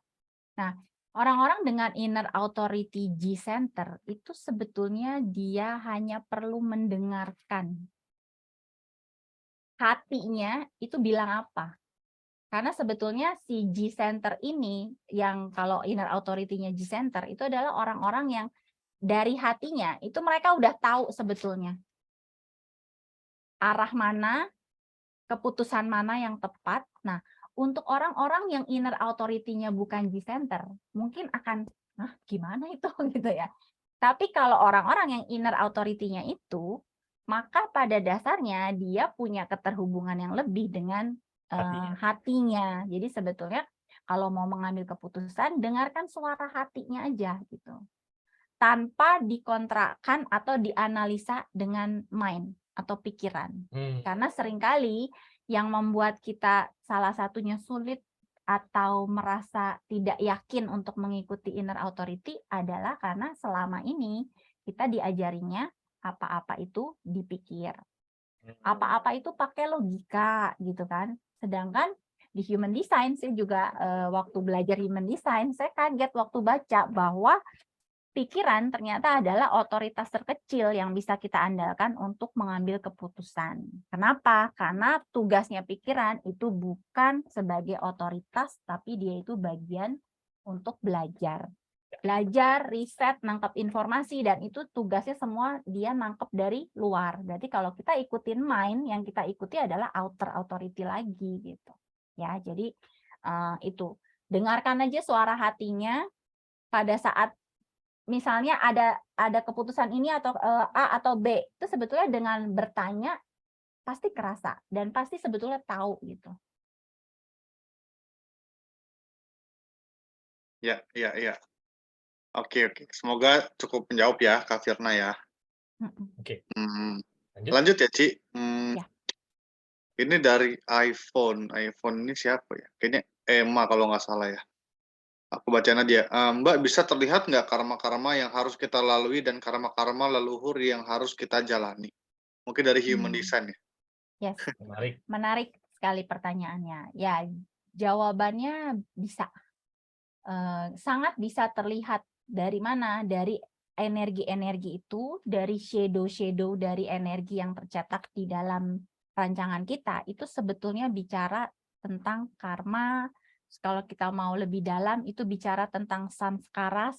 Jadi sanskaras itu sebetulnya adalah jalinan memori, jalinan database yang kita bawa pada saat kita lahir, yang database atau memori kita ini itu sebetulnya memakaikan kita kacamata gitu kan. Nah, karma itu kan sesungguhnya seperti itu ya. Ketika kita masih membawa karma, kita tuh masih pakai kacamata yang membuat kita melihat satu kejadian, satu pengalaman itu dengan kacamata yang tidak jernih, sehingga akhirnya kita mengambil kesimpulan yang tidak sebagaimana adanya. Gitu ya. Jadi misalnya kita masih pakai karma atau kacamata kebencian gitu, misalnya kita masih bawa itu. Nah, dalam menghadapi kejadian-kejadian yang datang, orang-orang yang kita temui, kita akan cenderung melihat itu dengan kacamata kebencian. Jadi sehingga akhirnya itu yang menyebabkan respon kita jadi nggak tepat. Kita jadi lebih sering bereaksi daripada merespon. Nah, karena reaksi yang tidak tepat itu biasanya nanti akan memicu karma dari orang lain yang berinteraksi sama kita, sehingga akhirnya shadow ketemu shadow, akhirnya jadi pola hubungan yang drama gitu ya. Nah, itu bisa sangat terlihat dari shadow-shadow dari energi kita. Gitu. Termasuk karma-karma atas-atas yang kita bawa gitu. Karena pada saat kita lahir kita juga membawa pelajaran kolektif dari DNA orang tua kita, dari leluhur kita. Bisa terlihat dari energi ini. Wah, ini makin menarik kalau udah ngebahasnya ke arah sini ya. Mhm. Iya Kalau iya Mas Tio iya. bilang ini pemain juga nih. Nah, ini pemain juga ini. Benar. Ya, Iya ya, iya lanjut iya. lanjut Bro Menarik Charles. menarik. Ah, lanjut ya. Mmm, oke, Oh, dari Mas Angga. Sekarang itu yang saya alami, kadang saya sudah merasa nggak nyaman pada satu kondisi, tapi nggak ngikutin inner authority yang sebetulnya itu menjaga diri kita tetap di jalur yang benar. Tapi karena pengaruh-pengaruh luar, entah itu omongan orang, rasa takut, kekhawatiran, jadi abaikan inner authority, ya. gitu. Jadi Ya, pengaruh dari luar itu, sangat berpengaruh ya, Ci, ya?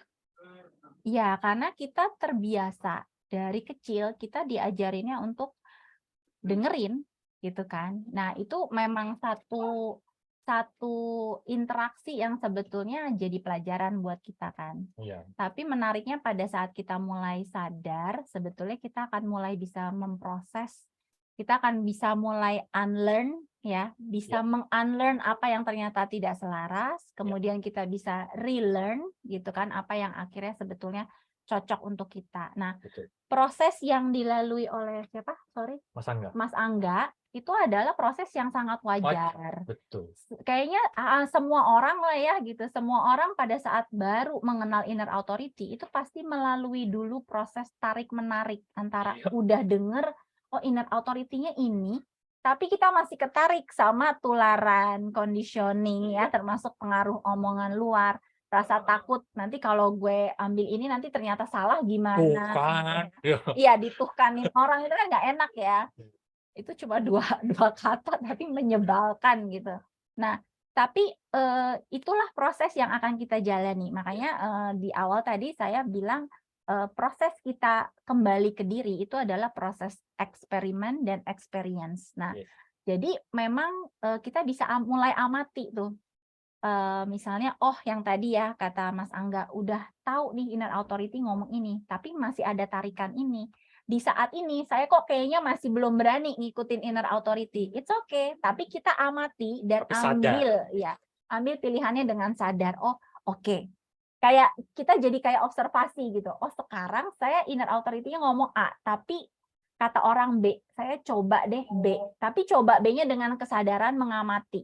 Nah, setelah mengamati, kita ambil B, amati juga output-nya apa, hasilnya apa. Iya, Ternyata, oh iya hasilnya nggak enak, hasilnya error, hasilnya banyak drama tadi misalnya. Itu jadi track record, satu. Terus nanti ada situasi lagi, oh kali ini saya coba deh ikutin inner authority saya, amati hasilnya apa. Kalau udah ada hasilnya, tulis lagi. Sampai teman-teman punya history ya. Oh, ternyata kalau ngikutin inner authority itu banyak benernya. Nah, sebetulnya dari history yang dialami sendiri itulah kepercayaannya akan semakin tumbuh. itu yang Jadi, disebut sebagai percaya diri. ya, kita kembali percaya pada tuntunan dari dalam. Tapi prosesnya seperti itu nggak apa-apa gitu. Yang penting diamati. Yes. Oke Oh, oke, untuk yang tambahan tadi yang nanya karma siapa? Oh, yang iPhone tadi iPhone, ya? kayaknya itu namanya Iya. Mbak Emma deh. Soalnya Oh kemarin iya. sempat ngobrol sama aku. Oke, aku cuma mau nambahin dikit, jadi sebetulnya kalau kita explore itu lewat human design, lewat energi-energi kita, itu sebetulnya bisa jadi menghemat banyak waktu Ya, dan energi kita. Karena kita seringkali nggak bisa tahu persis sebetulnya karma saya itu apa, atau PR dari saya apa itu? pelajaran hidup saya tuh sebetulnya apa? Atau kenapa pola berulang ini muncul dalam hidup saya? Biasanya kita akan cenderung merasa kesel, marah, menjadi korban gitu. Tapi kalau kita udah tahu, oh ini tuh bicara, ini tuh muncul dari shadow saya yang ini. Kecenderungan saya bersikap seperti ini dari shadow ini, itu kita bisa mulai mengamati. Dan begitu kita bisa mulai mengamati, kita jadi punya kekuatan untuk mulai transformasi gitu. Iya. Nah, itu peran human design yang saya pribadi rasakan sangat besar Iya. untuk perubahan. Nah, nanti di akhir Zoom ini kita akan tunjukin peta perjalanannya ya dengan sederhana aja gimana apa aja sih proses transformasi yang bisa terjadi gitu ya. Mm-mm. Jadi semoga Ya. bisa tetap stay di Zoom-nya ya. Ya. Gitu. Oke, sekarang kembali ke Bro Charles. Lanjut. Oke. Ini mungkin pertanyaannya aku bantu pilihin aja kali ya, karena masih Oh banyak ya. ya, boleh silakan. Dari Angga lagi nih, sebentar. Ini pertanyaannya cukup perlu dijawab ya. Jadi Oke. angka-angka yang di personality sama yang di desain itu, apakah nilainya semakin tinggi itu dominan atau nilai Oh. kecil tidak dominan itu gimana Ci bacanya? Desain Oke. sama personality itu? Ya, oke. Thank you udah nanya ya.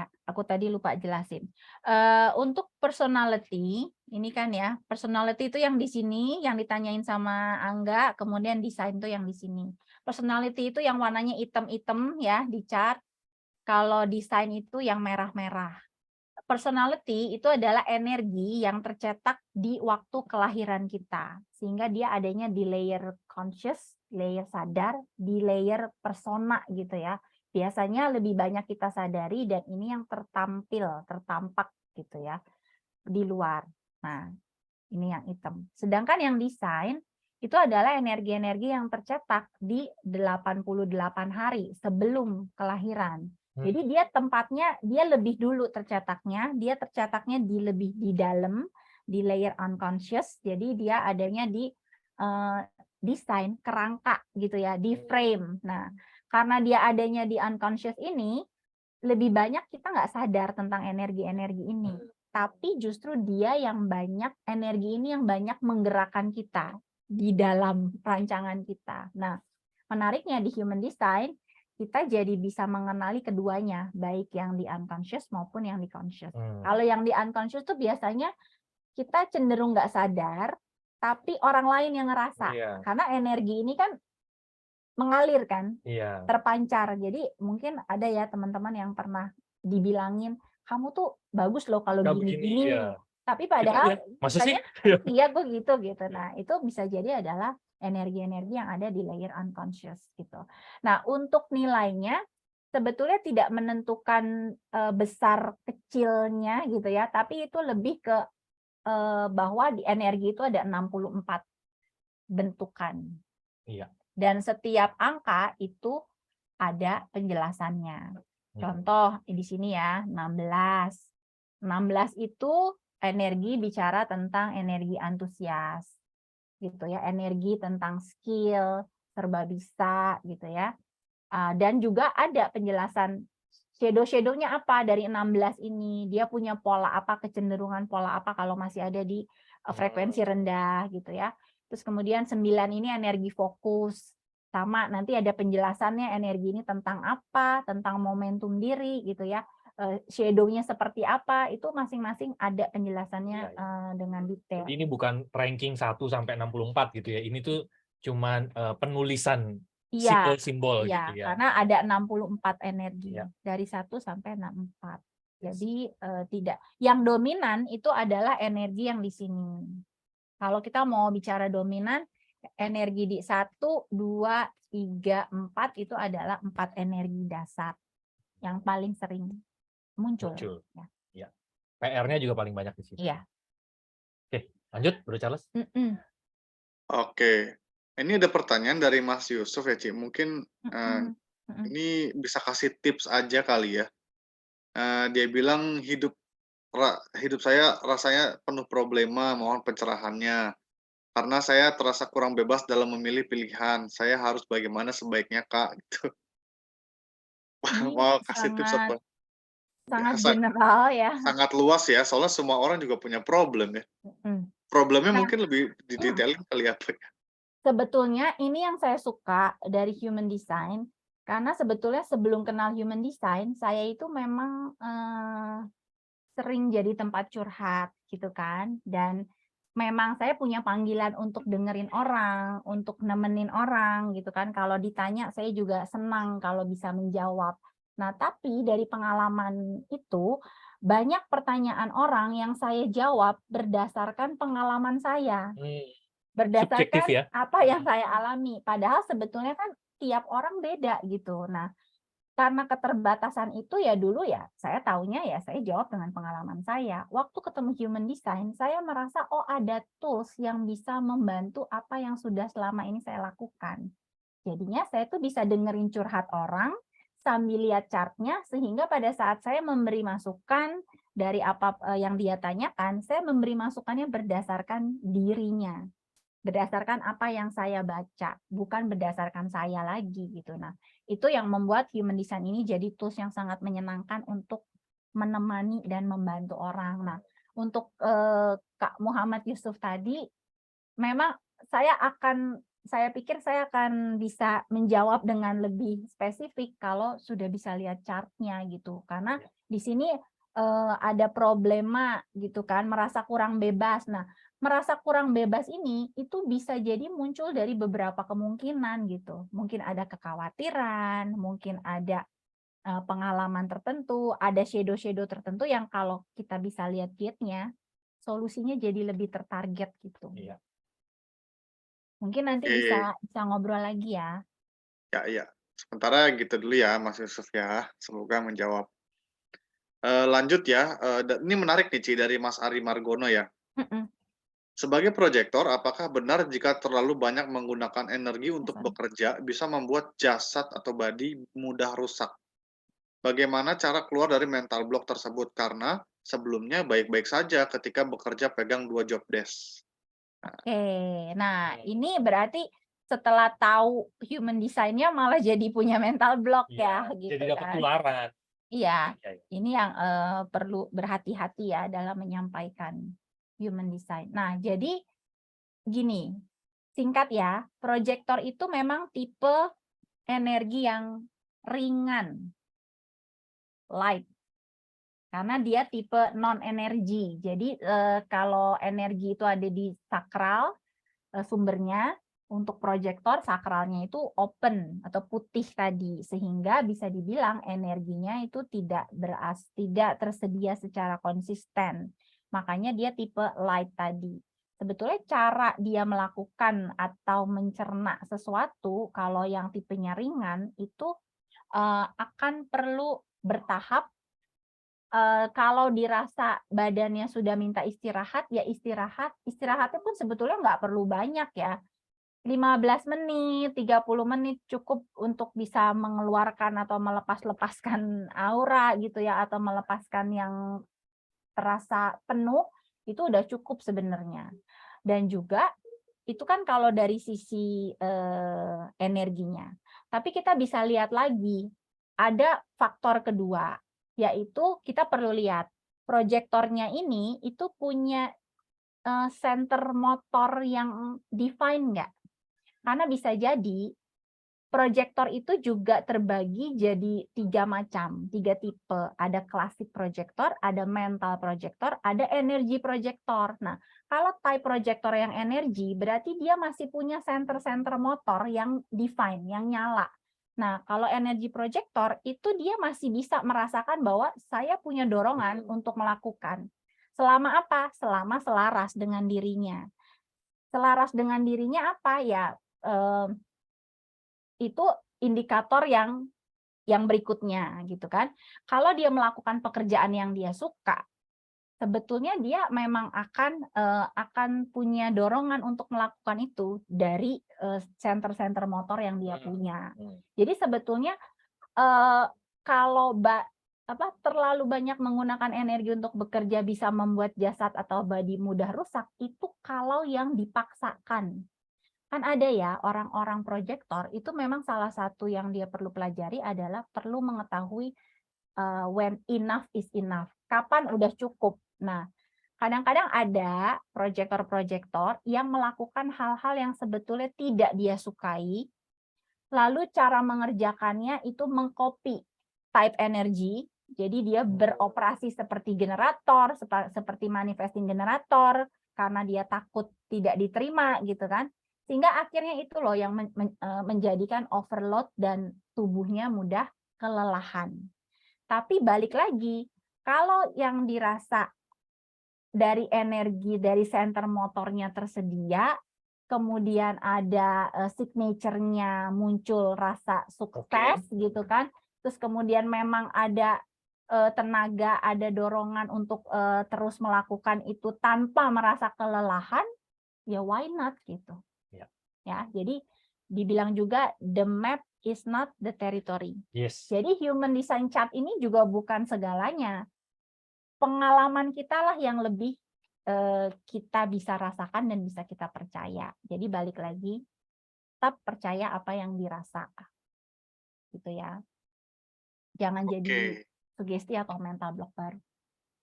Ya, ya, ya. Semoga menjawab ya, Mas Ari ya. Ah, ini menarik nih, Ci, dari Jessica ya. Mhm. Halo Kak Rosi, Kak Ari, terima kasih atas seminar ini. Saya ingin bertanya, bagaimana cara membedakan perasaan akan rasa malas dengan energi human design kita, Kak? Mungkin, contohnya kayak, orang yang tadi kali ya, yang, eee, ikan tapi disuruh belajar terbang gitu. Jadi ya males Mhm. lah belajarnya gitu. Mhm. Gimana menurut Rosi? Coba mana tadi pertanyaan? Jessica Jessica. Jessica Bentar, ke bentar. atas. Bagaimana Oke. membedakan rasa malas nih dengan energi human design gitu? Bagaimana membedakan rasa malas? Gini, kalau inner authority-nya gini, gimana ya? Karena balik lagi, saya perlu lihat chart-nya Chartnya, iya. untuk bisa membaca rasa malas yang dimaksud sama Kak Jessica ini tentang apa. Tapi saya ambil secara penangkapan saya secara general aja ya. Sebetulnya rasa malas kalau itu berhubungan dengan rata-rata orang yang punya inner authority sakral, kalau memang type-nya type energi, sebetulnya rasa malas itu bisa jadi salah satu sinyal sakral itu mau bilang no. Jadi kan yang muncul kalau inner authority-nya sakral, dia akan cenderung rasa di tubuhnya tuh sensasinya berat, mager. Nah, itu kan mirip-mirip ya rasa malas. Malas melakukan apa ya? Melakukan hal yang saat itu lagi mau dilakukan. Dan sebetulnya rasa malas ini tidak serta-merta bisa kita golongkan sebagai perasaan yang 100% salah. Karena kadang-kadang sakral itu bisa ngeluarin rasa males karena memang itu bukan hal yang tepat untuk kita lakukan gitu. Mhm. Atau bukan hal yang memang bukan bagian kita gitu. Tapi yang perlu kita ketahui adalah bahwa tidak mau melakukan sesuatu itu tidak bisa dilabelkan dengan sifat malas gitu. Nah, jadi ini ya apa mungkin case by case nanti bisa ngobrol lagi. Tapi intinya itu bisa jadi kita perlu mendefinisikan ulang kata malas. Karena bisa jadi malas itu adalah sinyal untuk dari inner authority kita untuk kita tidak melakukan yang memang kita tidak perlu lakukan. Iya. Nah, saya pribadi inner authority sakral dan saya mulai bisa mengenali nih ketika waktunya rasa malas itu keluar, ternyata itu memang waktunya saya beristirahat, misalnya. Nonton drakor. Itu waktunya bersenang-senang tanpa rasa bersalah. Nah, Iya. untuk menghabiskan waktu bersenang-senang tanpa rasa bersalah, itu aja sudah menunjukkan sesuatu dari diri saya yang nggak beres gitu kan, buat Iya. saya pribadi. Kenapa ya kok saya merasanya harus terus produktif, merasanya harus terus rajin. Nah, itu ketika saya gali lagi, oh ternyata itu salah satu luka juga, salah satu tularan juga bahwa oh saya tuh harus mengikuti produktif definisi orang. Bahwa produktif itu harus kerja dari jam segini sampai jam segini. Nah, itu kan sebetulnya kita mulai mengenali tularan-tularan. Jadi ada banyak hal yang kelihatannya negatif bisa jadi tidak seperti itu dan sebaliknya ada hal yang kelihatannya positif tapi bisa jadi itu malah berasal dari shadow. Nah, itu yang menarik kenapa jarang sekali saya bisa menjawab pertanyaan tuh yang Ya. abu-abu gitu. Karena saya perlu lihat dulu baru saya bisa menjawab gitu. Karena yang ini ya, kalau yang tadi Kak Jessica bisa jadi malas itu malah sesuatu yang ya sebetulnya fine-fine aja untuk malas. Kenapa merasa bersalah gitu kalau Ya. waktunya bersantai gitu. Tapi memang detailnya kita perlu lihat chartnya secara Iya, global ya. karena bukan berarti kita akan jadi menyerah terus jadi pemalas gitu. Karena itu nanti akan ada penjelasan yang mengikuti atau melengkapinya gitu. Ya, iya, iya. Oke, oke. Wah, menarik ya. Tapi sayangnya udah jam 9 nih. Mohon maaf, kayaknya kalau ada yang nggak terjawab nih ya, teman-teman mungkin lain waktu kita bisa bikin lagi atau bisa WA ke saya, nanti mungkin saya bisa bantu jawab. Nah, ini ada satu pertanyaan mungkin terakhir ya, Pak Ari ya, Oke. dan Oke. kayaknya bisa jadi kesimpulan nih dari Mbak Endah Ratna nih. Kak, izin bertanya dengan gambaran human design yang baru saya ketahui sekarang, bagaimana mengembalikan realitas kehidupan saya agar sesuai dengan human design saya? Menarik. Apakah ada step-step yang bisa dilakukan? Nah, ini silakan Pak Ari. Saya ya. Mau saya? Terserah. Oh, Iya. terserah. Kamu dulu deh. Kamu dulu nanti terakhir 3 menit terakhir saya deh. Oke. Silakan. Ya, bagaimana mengembalikan realitas? Ya. Step-step yang bisa dilakukan ada sebetulnya di human design di lompatan hidup ini kita sebetulnya tidak hanya sekedar memberikan pembacaan, tapi ada perjalanan yang secara kontinu kita bisa lakukan bareng-bareng, gitu ya. Tapi Jadi tetap yang menjalani. yang menjalani tetap Kak Endah gitu kan. Tapi pada saat di perjalanan mengembalikan realitas kehidupan agar sesuai dengan human design kita, itu ada banyak hal-hal yang kita temui dan rata-rata dari kita mengalaminya sama gitu. Pertama, perlu validasi dulu. Jangan, Iya, banyak dari kita tuh oh ternyata saya boleh begini ya. merasa takut apakah saya boleh atau saya bisa gitu ya, biasanya Iya. dua itu. Nah, validasi, konfirmasi, terus banyak tularan-tularan itu sebetulnya mirip-mirip gitu, dan itu yang banyak kita bahas di webinar-webinar lompatan hidup yang rutin ya, yang setiap hari Kamis. Itu salah satunya membantu kita untuk mulai unlearn gitu ya, mulai mendapatkan konfirmasi bahwa saya boleh begini, saya bisa begini gitu kan. Itu yang secara rame-rame bareng lompatan hidup. Kemudian kalau yang private sebetulnya ada bisa lewat private consultation ya kan, bisa ngobrol. Jadi kita bisa ngobrol dari A sampai Z gitu ya, per sesi misalnya kita mau bahas ini, kemudian langsung dibahas apa yang relate dengan kehidupannya Kak Endah gitu kan. Nah, itu adalah bagian dari step by step yang bisa dilakukan. Ada juga complete version, tapi ya memang yang saat ini kita baru rasakan itu sangat efektif dan aplikatif untuk menuntun step by step, itu adalah yang kita sebut individuation journey. Individuation journey ini nanti akan ada peta yang disediakan. Mau dimunculin? Oh, mana ya? Ini dia. Akan Wih, ada peta yang disediakan. Dan ini lebih spesifik dari human design karena kita hanya akan membahas beberapa gate yang bisa dibilang dominan dan paling banyak menggambarkan shadow, pola gitu ya dalam diri kita. Nah, di peta inilah sebetulnya step by step itu akan dilakukan, dituntun. Dari ini dulu dibahas, kemudian jalan ke sini, ganti jalan ke sini, jalan ke sini. Itu pertama kita mengaktifasi geniusnya kita.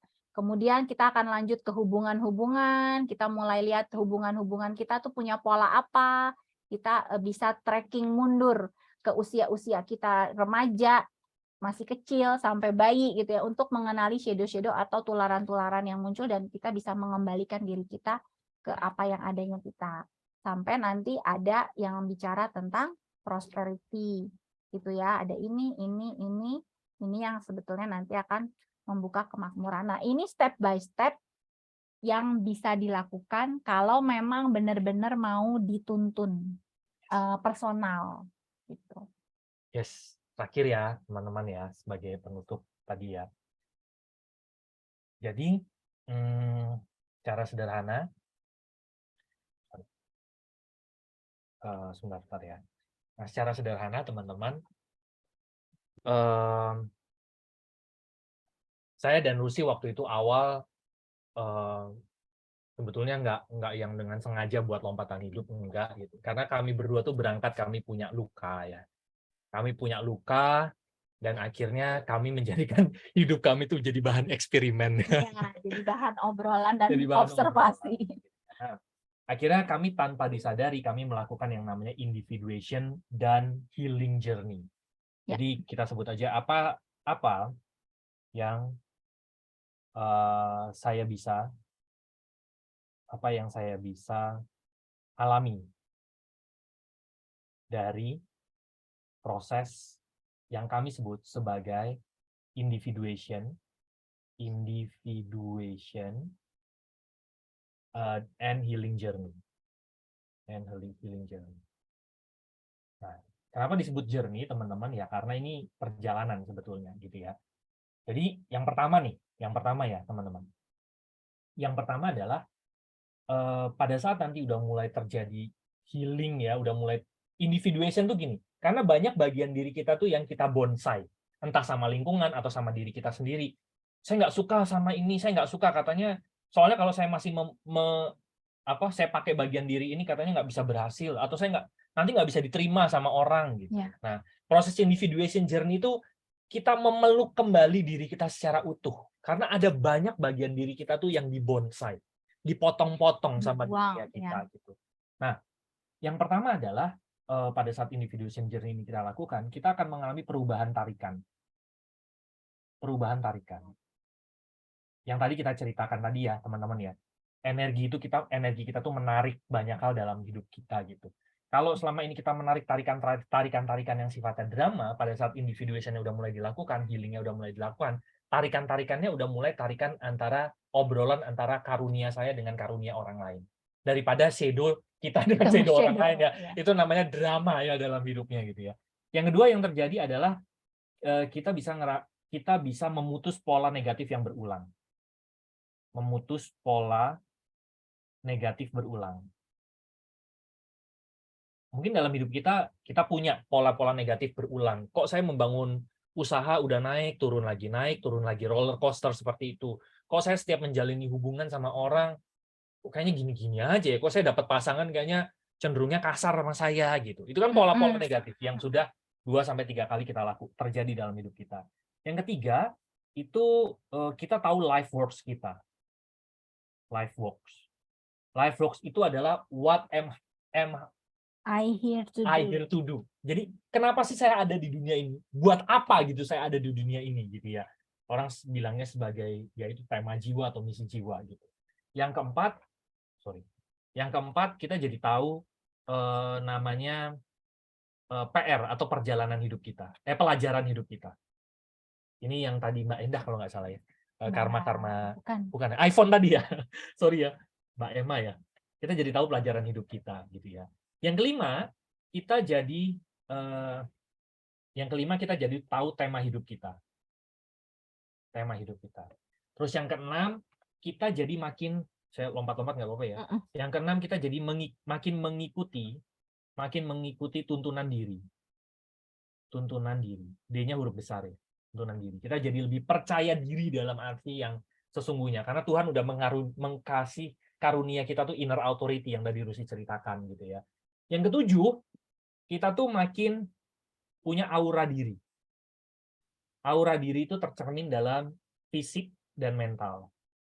Nah, ini dan spiritual ya, gitu ya. Dan spiritual tuh bukan agama ya, gitu ya. Spiritual gitu ya. Jadi aura diri itu vibe ya, radiance namanya. Kita memancarkan itu ya. Lalu yang kedelapan, apa yang bisa kita dapatkan? Kita bisa tahu namanya purpose of life. Jadi kita tuh benar-benar tahu tujuan kita di dunia ini ngapain. Sehingga pada saat kita melakukan hal itu, kita tuh hidupnya utuh gitu. Tidak ada satu aspek yang dikorbankan. Karena banyak orang itu, kalau finansialnya pengen dapat, nanti kesehatannya dikorbankan. Nah, itu berarti belum menjalani purpose of life-nya gitu. Nah, tapi kalau udah ketemu tujuan hidup intinya, dia utuh, ya nggak ada yang dikorbankan. Finansial dapat, hubungan asik gitu ya. Hubungan sosial juga asik gitu kan, tubuh sehat gitu ya, terus mental juga sehat, jadi semuanya utuh, nggak ada yang satupun yang dikorbankan. Yang ke-9 itu teman-teman bisa unlock IQ, SQ, dan EQ. Karena nggak ada orang bodoh di dunia ini. Yang ada tuh cuman karena kecerdasannya itu diselubungi tadi loh, masih diselubungi sesuatu. Di perjalanan yang tadi Rusi ceritain itu ya, yang ada perjalanannya itu ada satu sesi perjalanan sendiri untuk unlock IQ. Tiba-tiba orang jadi pinter aja gitu. Iya, kalau selubungnya udah dilepas otomatis pinter sendiri gitu ya. Yes. Karena memang sebenarnya udah pinter dari sananya. Dari sononya gitu. Yang ke-10 adalah true prosperity. Ada kemakmuran. Ada kemakmuran gitu ya. Kurang nih. True prosperity. Prosperity itu makmur ya, bukan sekedar kaya. Jadi kita menyadari bahwa hidup kita ini adalah sumber itu sendiri gitu. Nah, hal-hal ini teman-teman itu ada perjalanannya. Perjalanannya gitu ya. Perjalanan yang pertama teman-teman bisa manfaatkan kalau di lompatan hidup ada private consultation. Silakan kalau teman-teman consultation. Private consultation ini bareng Rusi nanti one on one by Zoom gitu ya. Ya kalau di Cilegon ya kita ketemu ya teman-teman gitu ya. Sama satu lagi Human Design Complete Version. Cek Human Design Complete Version. Complete version. Nah, ini adalah peta yang tadi kita pernah ceritain ya, pertama. Untuk peta pertamanya gitu. Nah, tapi setelah itu teman-teman tetap perlu melakukan perjalanan transformasi sendiri. Perjalanan untuk bertransformasi energi tadi ya. Perjalanan transformasi tadi. Nah, di perjalanan transformasi ini ada perjalanan panjang yang tadi Rusi cerita yang namanya individuation and healing journey. And healing journey. Ini perjalanan panjang teman-teman, gitu ya. Perjalanan individuation and healing journey ini adalah perjalanan transformasinya. Dan di sela-sela ini, teman-teman kita menyediakan webinar lompatan hidup. Webinar lompatan hidup ini setiap hari Kamis jam 7:30 malam, gitu ya teman-teman. Jadi ini adalah perjalanannya, gitu ya, bareng-bareng. Nah, makanya kenapa kami menyebutnya teman-teman itu sebagai teman seperjalanan. Karena ini journey gitu. Teman seperjalanan. Teman seperjalanan untuk apa? Untuk kembali ke diri. Kembali ke diri, menemukan sukses sejati. Menemukan sukses sejati. Nah, ini adalah sebuah perjalanan. Nah, buat teman-teman yang mau tahu private consultation seperti apa, human design complete version seperti apa, individuation and healing journey itu seperti apa, nanti silakan chat WA Bro Charles saja. Karena dengan teman-teman chat WA Bro Charles itu, teman-teman akan menikmati energinya Bro Charles. Karena Bro Charles itu misi jiwanya ya, tema hidupnya adalah explanation. Beliau akan dengan senang hati menjawab gitu ya. Jadi beliau itu di lompatan hidup bukan bekerja sebetulnya, tapi beliau tuh menemukan playground-nya. Jadi kita semua bermain-main. Jadi silakan nikmati energinya Bro Charles. Kontak aja Bro Charles untuk tahu private consultation itu apa, human design complete version apa, individuation and healing journey seperti apa. Nikmati aja energinya Bro Charles ya. Jadi selamat menikmati energinya Bro Charles ya. Silakan kontak aja ke WA-nya Bro Charles. Mungkin itu aja yang bisa kami sampaikan pada malam hari ini. Semoga bisa bermanfaat. Kita ketemu lagi di bareng-bareng selanjutnya. Terima kasih. Terima kasih. Pengumuman terakhir. Jadi kita ada satu grup WA ya teman-teman ya. Satu grup WA itu yang namanya Lompatan Hidup Info, itu cuma satu arah. Jadi setiap hari jam 8 malam itu saya kirimin satu materi human design. Jadi semua info webinar juga ada di situ. Gitu ya.